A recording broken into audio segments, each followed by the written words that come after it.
नमस्कार। प्रस्तुत है आज का चिंतन। स्वाध्याय। स्वाध्याय का अर्थ है अपने आप पढ़ना, अपने बारे में पढ़ना। गुरु की सहायता से बहुत सी पुस्तकें पढ़ते हैं और जानकारियाँ प्राप्त करते हैं। यह शिक्षा है। शिक्षा प्राप्त करने से मस्तिष्क विकसित होता है और बहुत सी नई बातें मालूम होती हैं। पढ़े लिखे कहलाते हैं और वे सुविधाएं मिलने लगती हैं जो कि पढ़े लिखे व्यक्तियों को प्राप्त हुआ करती हैं।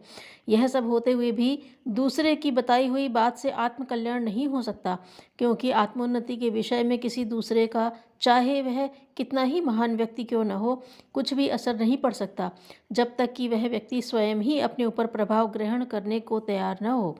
महाप्रभु यीशु के प्रधान शिष्य ने उन्हें केवल 30 रुपये के लोभ में पढ़कर मरवा दिया था। भगवान राम की धर्म माता ने उन्हें वनवास दिलाया। प्रहलाद की बुआ उन्हें गोद में लेकर जलाने ले गई। कृष्ण का सगा मामा उनकी जान का ग्राहक बन रहा था। इन उदाहरणों से प्रकट होता है कि कोई कितना ही प्रभावशाली, तेजस्वी या सच्चा क्यों न हो, पर बलपूर्वक अपने निकटस्थ सगे संबंधी को भी श्रेष्ठ मार्ग पर नहीं ला सकता। आत्मोन्नति और आत्मसुधार तो हर व्यक्ति के अपने करने का कार्य है। जो स्वयं अपने को ऊंचा उठाने और पवित्र बनाने का प्रयत्न नहीं करता, उसे दुनिया का दूसरा कोई व्यक्ति सुधार नहीं सकता। इसलिए आत्मोन्नति के इच्छुकों के लिए योग शास्त्र का उपदेश है कि आप अपने बारे में सोचो, विचार करो, खोज करो और ज्ञान प्राप्त करो।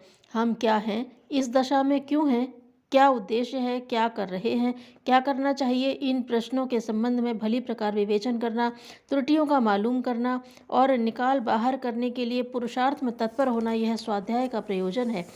अपने आप मनन या चिंतन द्वारा, अधिकारी लेखकों के सदग्रंथों द्वारा, गुरुजनों के सत्संग या प्रवचन द्वारा जो आत्मशोध की जाती है, वह स्वाध्याय है। अपने आप उसी प्रकार पढ़ना समझना जैसे किसी पुस्तक को पढ़ते या समझते हैं, स्वाध्याय है।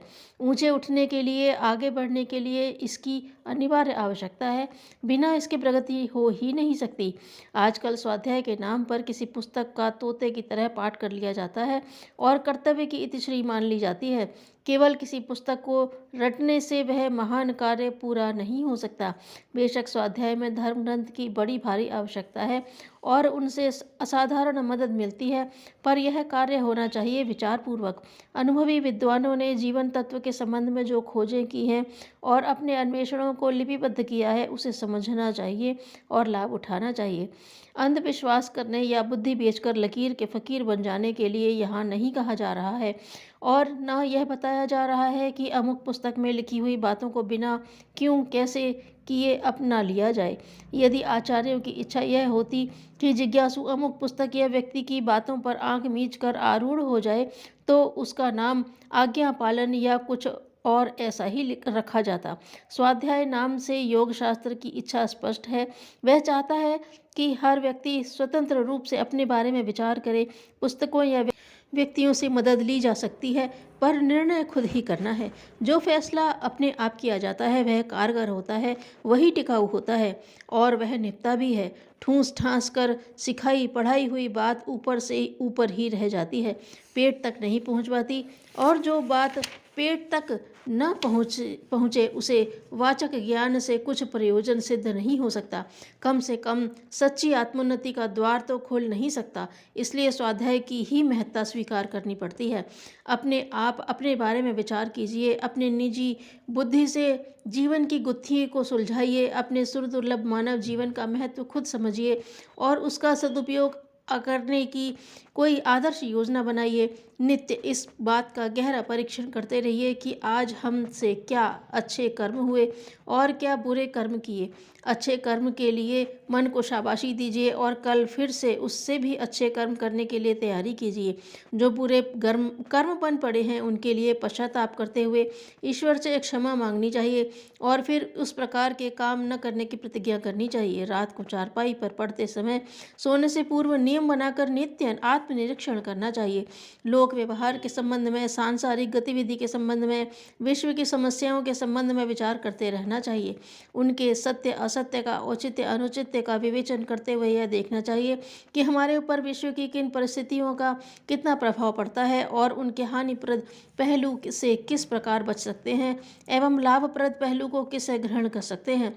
संसार से अपने संबंधों में संबंधों पर विचार करना, जिन परिस्थितियों को अपने अनुकूल बनाना है उनमें परिवर्तन करना, जिन परिस्थितियों के लिए स्वयं को अनुकूल बनाना है उसके लिए अपने को उसी सांचे में ढालना, यह सब कार्य स्वाध्याय द्वारा किए हुए निर्णय के आधार पर ही हो सकते हैं।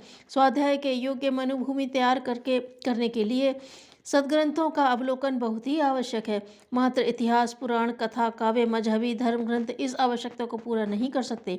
जीवन की दार्शनिक, वास्तविक और वैज्ञानिक विवेचना से यह गुत्थी सुलझ सकती है, अतिरंजित कथा कहानियों से नहीं। इसलिए Mahatma James Allen Swett, modern Tolstoy, सुकरात, महात्मा गांधी, डॉक्टर भगवान दास, श्री स्वामी सत्यभक्त वर्धा आदि व्यवहारवादी दार्शनिकों की रचनाएं पढ़नी चाहिए। परम पूज्य श्री राम शर्मा आचार्य जी द्वारा रचित पुस्तकें भी बहुत कुछ सहायता कर सकती हैं, उनका स्वाध्याय करना चाहिए। श्रीमद् भगवद गीता एवं उपनिषदें समझने की जिन्हें योग्यता है वे उन्हें पढ़ें। सांप्रदायिकता के रंग से जो ग्रंथ रंगे हुए न होंगे वे अधिक और स्पष्ट सत्य का दर्शन करा सकेंगे। यह बात विशेष रूप से ध्यान रखनी चाहिए। आत्मोन्नति अपनी निजी विवेचना, इच्छा, उत्कंठा एवं प्रयत्नशीलता द्वारा ही हो सकती है। इसलिए योग शास्त्र का आदेश है कि ब्रह्म विद्या के प्राप्तार्थियों को अपने आप अपने हृदय का मंथन करना चाहिए, अंतर्मुखी होकर भीतरी तैयारी में उत्साहपूर्वक जुटना चाहिए, तभी वास्तविक लाभ होगा। अन्यथा कोरी दांत, किटकिट या पोथी पाठ तो व्यर्थ ही सिद्ध होंगे। रई द्वारा दही मथने से घृत निकलता है, स्वाध्याय द्वारा हृदय मथने से मनोवांछा पूरी करने वाली चिंतामणि प्राप्त होती है। महानता के लक्षण: सादा जीवन, उच्च विचार। धन्यवाद।